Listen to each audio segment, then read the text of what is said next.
Hey friend, welcome back to another episode of the Confidence to Homeschool podcast. Today we are going to do the second part of the to-dos of homeschooling. So settle in, grab your lukewarm coffee because who gets to drink it hot anyways? And let's dive right in.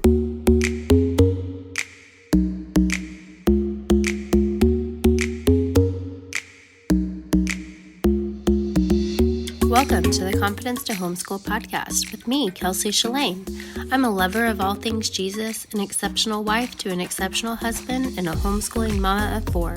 Together, let's trade in those insecurities and questions of if you can homeschool for the confidence that homeschooling was the right decision for you. Through simple homeschooling techniques, growth in God, and small mindset shifts, we have the power to change generations and set our kids' hearts tuned to the Lord and a love of learning. So grab your lukewarm coffee because who gets to drink it hot anyways, and let's shave off years of that how to homeschool learning curve. All right, friend, I hope you are having just the most amazing day and that this message finds you well. We are in part 2 of the do's and do nots of homeschool. So we've already went over all of the do nots in homeschooling. If you haven't listened to that episode yet, it was a great episode telling you do not have to find the correct curriculum. You do not have to find all of the, you don't have to have a very super planned out schedule. There's no following the school schedule. Please don't treat your homeschool like you would a public school classroom. All of the ways to make your life just a little bit easier in homeschooling.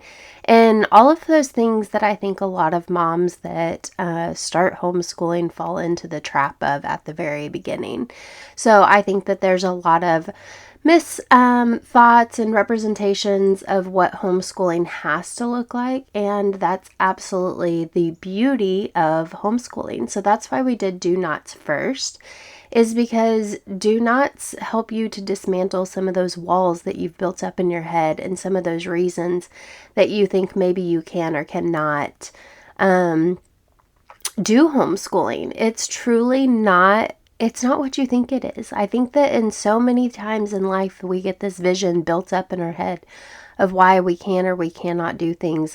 You know, I get told all the time, I can't do that. I'm not patient enough. Well, none of us were born with patience. Patience is developed. God will use any tool in your life to develop different aspects of his character in you. And fortunately and unfortunately, because sometimes it's very hard whenever you are parenting, but when you are with your kids on a regular basis, a lot of times he will use your children as the representatives to help grow you and teach you some of the aspects of his character that he wants you to learn. So, aka patience.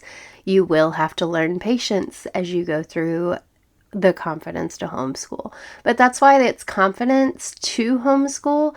You have to have the confidence to say yes, to jump in, and then the confidence to stick with it through the hard times, because the only way you get confident in anything is by going through it and doing the things. So with that being said, let's go ahead and jump into the to-dos of homeschooling. Make your life a little bit easier.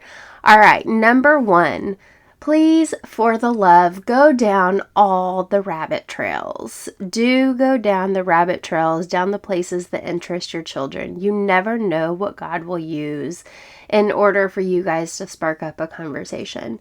I was raised in a household, an only child, and my parents worked a ton. And so I sat around and watched entirely too much television growing up. And that has honestly, if I can be super honest, transferred into my household. I have 4 kids. We have the television on quite often.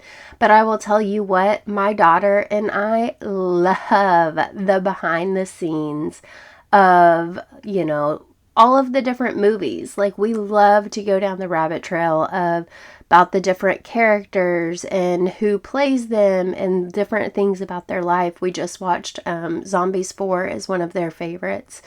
And I think that that's a little scary to say in a, Christian podcast, because Zombies 4 sounds like it's, this terrible satanic movie, but in all reality, it was super cute. And I do have things that we are obviously not allowed to watch in our house.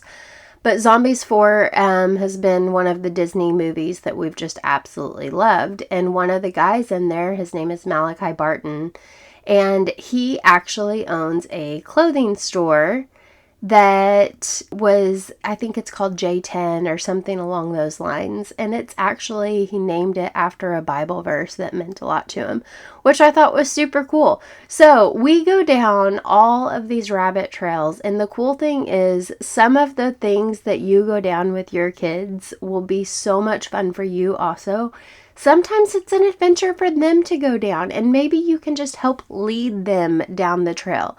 Help them to figure out where to find the information that they're looking or that they are wanting. You know, there's YouTube videos. There is, you can read if they are able to read, but there's so many ways to get the information at this point in time to go down the rabbit trails. And it's also super important for them to learn how to find the information it is that they are interested in or want to learn.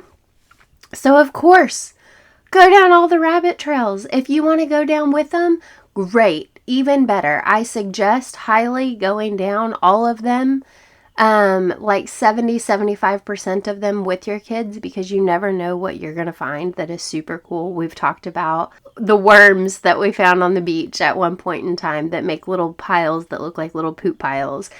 I learned about the ladybug once upon a time just sitting in the car, and how the story of the ladybug came about. And it was because they were praying to the lady, being Mary, Jesus's mother, for help in this aphid infestation that they were dealing with. Like, we have gone down so many random rabbit trails and found out so many little bitty cool things that is just cool to know. It's fun to be in a conversation and have fun facts, y'all. So that is one of the things that I love the most, is going down all the rabbit trails. 2, do take breaks. Take mom breaks, take children breaks, take school breaks. If you need a mom break, if you are sitting there and you are trying to figure out how to get this information to them and it is not working, give yourself some grace. Take 10 to 15 minutes. Make sure you're fed. Make sure you have water.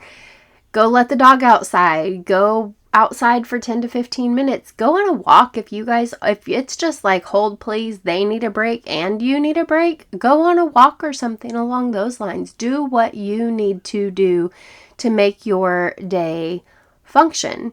You obviously have to get teaching done. But you will use in your mom instincts in order to know this is a day that we can push through. This is a day that we can't. And from a mom who has given up on the pushing through multiple times, whenever I very, very first started, like my first year to 2 years, I knew that I had created a problem for myself, because when Addison would give me pushback, I would just be like, it's just not working today, and we would stop. But then eventually she learned, if I give my mom enough hard time, then I can be done with school. And so then I had to deal with all of that.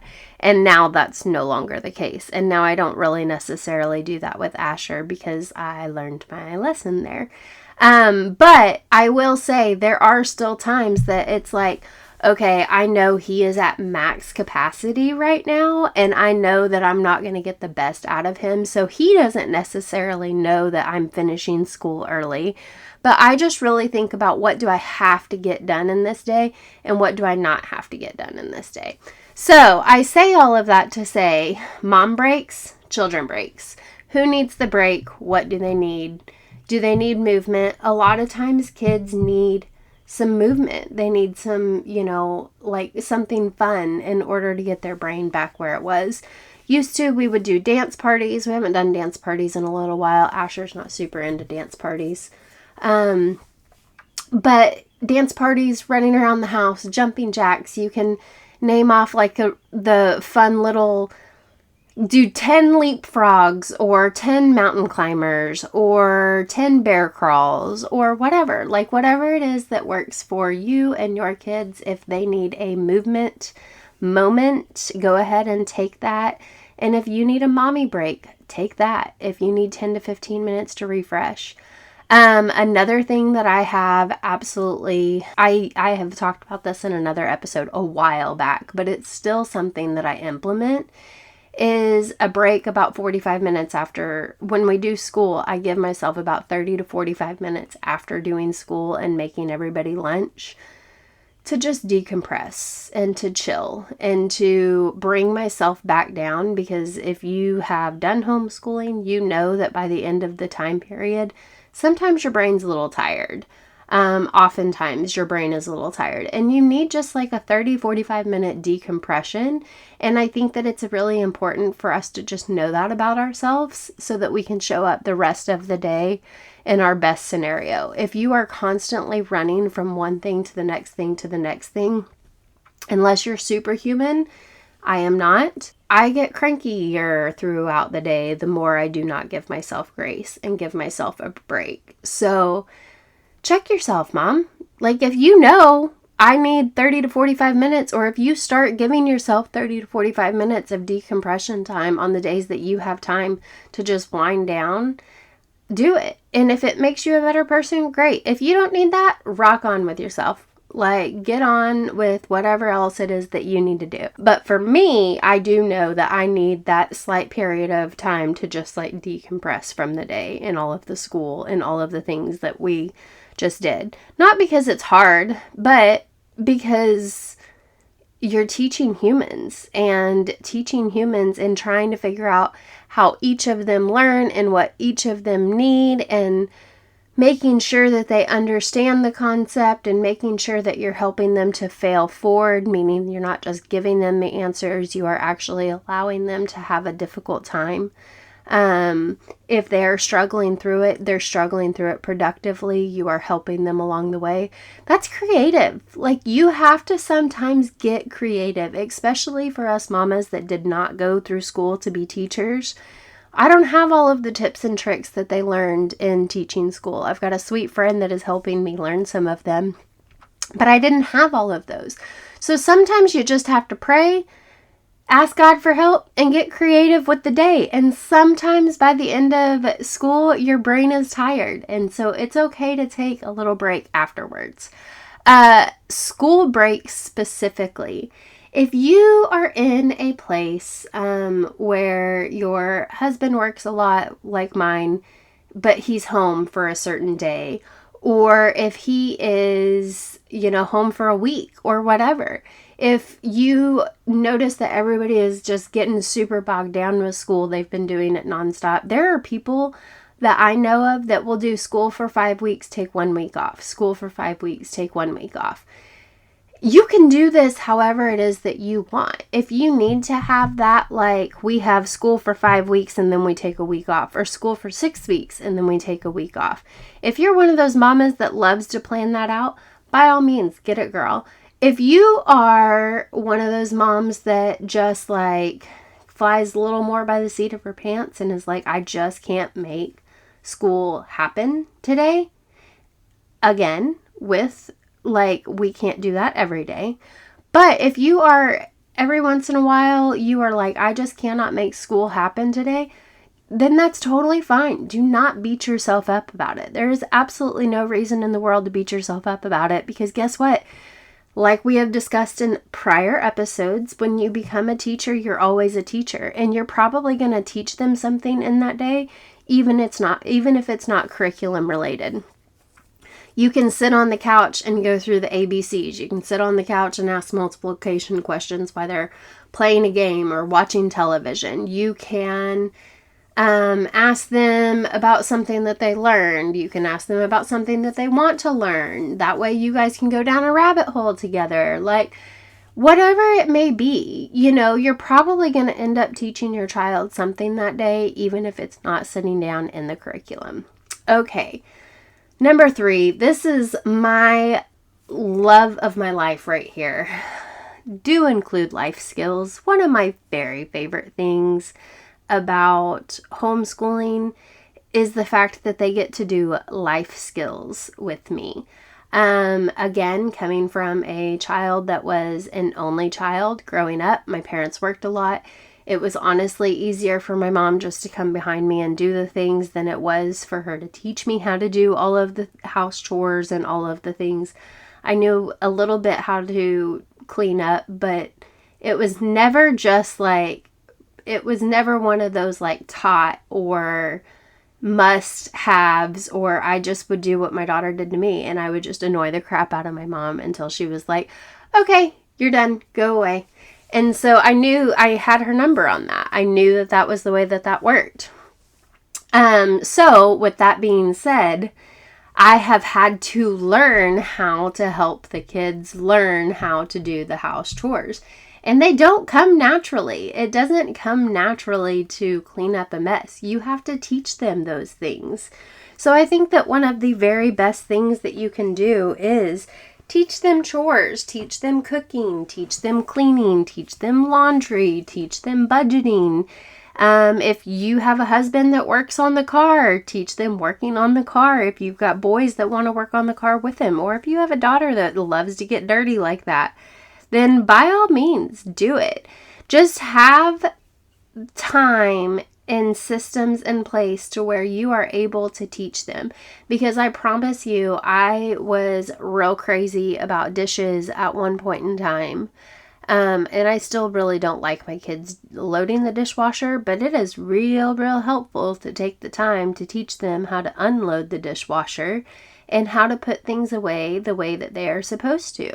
My boys, Asher in particularly, loves to help fold laundry. I have these little laundry folder things that I got for them that make folding laundry easy. And he loves to help fold laundry. Elijah, so we wash all of their clothes together, and then we will sort them out by person, whose they are. And then Asher will fold his and Elijah will fold his with the little folder things. And he's, Elijah's 5. He'll be 6 in September. And so they both, Elijah enjoys the separating of the clothes, where Asher really likes to fold them. So sometimes Asher will fold all of them and Elijah will separate all of them. I obviously have to be there and help them, but separating clothing is a math skill. You can separate by colors, you can separate by person, you can separate by size, you can separate however it is that you want. And it's actually a skill in life for them to learn. Obviously budgeting, they don't do a whole lot of budgeting in school. You can do lots of fun projects with that as far as they get older. Grocery shopping, budgeting and saving for things that they want, so on and so forth. Go down the rabbit hole with that one for yourself and figure out where all you can go. We have a tidy queue in our home. It's all I gotta say is tidy queue, and everybody knows their job. It is a list of things essentially that I need done that they can do in order to make their life easier and function better. In order to make my life easier and our house function. So essentially a tidy queue is pushing in the chairs, cleaning off the table, making the couch, getting all of the shoes picked up and put where they belong, and pick up any toys and trash. I think that's all that's on my list. There might be a couple of other things. But I have crafted this tidy queue out of the necessities of when I look around my house and I go and I feel like the walls are closing in and it feels like everything is just dirty. I'm like, what are the things that they can do in order to make my life easier that are on a regular basis need to be done? And so I really just took inventory around the house and started looking at like, what are the things that need to be done in order for this place to look back to, or put back together. And that's where a tidy queue was crafted out of. So I highly suggest you can take some of mine, but I would make it your own, because there's going to be things in your home and that you're going to be able to do. Your home is going to be different than mine. You may not have as many kids. Your kids might be younger. Your kids might be older. There might be things that they can do that my kids aren't quite there yet. So make it your own. So if tidy queuing part of it is unloading and loading the dishwasher, like by all means, do whatever it is that you need to do within reason for your kiddos and for your sanity. Because I do think that it is important for them to realize they are a member of this family and they are part of the team. And they're important to that team. So whatever it is, do include life skills in your homeschool. That's part of the reason we homeschool, is because of all of the things we get to teach them at home that they wouldn't be learning at school.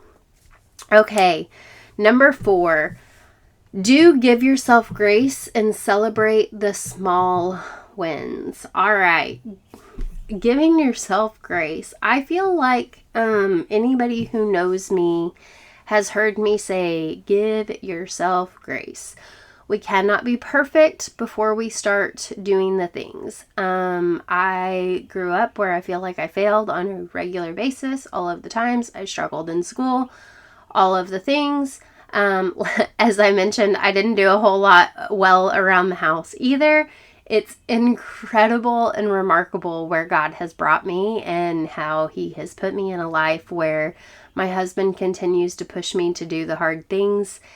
And he has just, the redemption story of my life is just absolutely insane. I don't know how it is that God has took me from a child that failed in school on a regular basis, kind of sucked at home, and then turned me around once I found Him and made me a loving mom, homeschooling 4 kids, to an exceptional husband, and have become a really incredible husband-wife dynamic. Like, we came from hating each other, and for 5 years, y'all, we were wondering how we were going to make it through. And here we are, where we just couldn't, we love each other more every day. And I have learned to cook, and I have learned to clean, and I have learned school right beside my kids, and all of the things. Nobody would have ever thought that this was my life. But the way that I got here was by giving myself grace. There was times that I have beat myself up over and over relentlessly. We are generally our harshest critics. But I have learned to break things down into just the smallest, most minuscule goals that my brain will agree with. And so I celebrate those small wins. So we just this last weekend, we passed over 1,000 downloads on this podcast. And I most definitely am celebrating the fact that I passed over 1,000 downloads on this podcast. 1,000 people have the potential to have heard my voice and taken something away from it that could potentially help their life and bring them closer to Christ. That's exciting, y'all. Maybe your small thing that you celebrate and your small win is the fact that you got laundry folded and put away today. Maybe your small win is tonight I went to bed and the kitchen was completely clean. Maybe your small win is today I sat down and read a book cuddling with my child and gave them, some extra time that they needed. Maybe your small win is I made it through the day. There has been times that I have wrote down in my planner, I survived, because I try to put my wins in my planner at the end of each day. And sometimes I can write so many wins from that day that I can't even fit them all. And sometimes I survived is all I can write. So I think give yourself grace. Know that God doesn't expect you to be perfect immediately, and that He is patient enough to walk through the journey with you. He is always going to be growing you and testing you in different areas. He's going to be bringing different things to the forefront of your mind that He wants you to be working on within your own personal life and growth journey. And I think in order for us to become the person that He wants us to be, we have to give ourselves grace and we have to celebrate the small wins. I think that applies in homeschool as well. And with your kids, make sure that you give them grace and you celebrate their small wins as well, because then they are going to grow up learning how to see their wins and learning how to give themselves grace and learning how to grow through things that would be hard. But if they can make it into bite-sized, smaller pieces, because you have automatically raised them to make it into bite-sized, smaller pieces, like, what a beautiful life. Like, how awesome to already be set up in a place that you don't have to eat the elephant in one bite. You can do small chunks at a time. Okay. Last but not least, keep God at the center of it. Pray him in and ask him to give you all the good things, the wisdom, the community, and something I think is far underrated is the connection with our children. It goes so far when we connect with our kids. I think that you guys have heard me tell you over and over again to keep God in the middle of it, and I think that that sounds almost like a broken record at this point. But there's just no way I could have gotten here or done any of this without him. Those small whispers, the small understandings that he gives me on a regular basis in our homeschool and about each child. And whenever I'm sitting down and I'm frustrated with something that they have going on, and I'm just like, God, help. Why? Like, why did they do this thing? And if you will sit down and you will reflect, he will show you, this is what I am working out in this time period. So I think that it's really important that we ask him for the wisdom. So incredibly important that we ask him for community. Especially in this world of homeschooling where we now have so many different options for community. We have a co-op starting up next month that Addison will be doing book club in American Sign Language, which we are super excited about. We also have a Wild and Free co-op meeting happening the next month as well. So and I'm in a small town community, guys.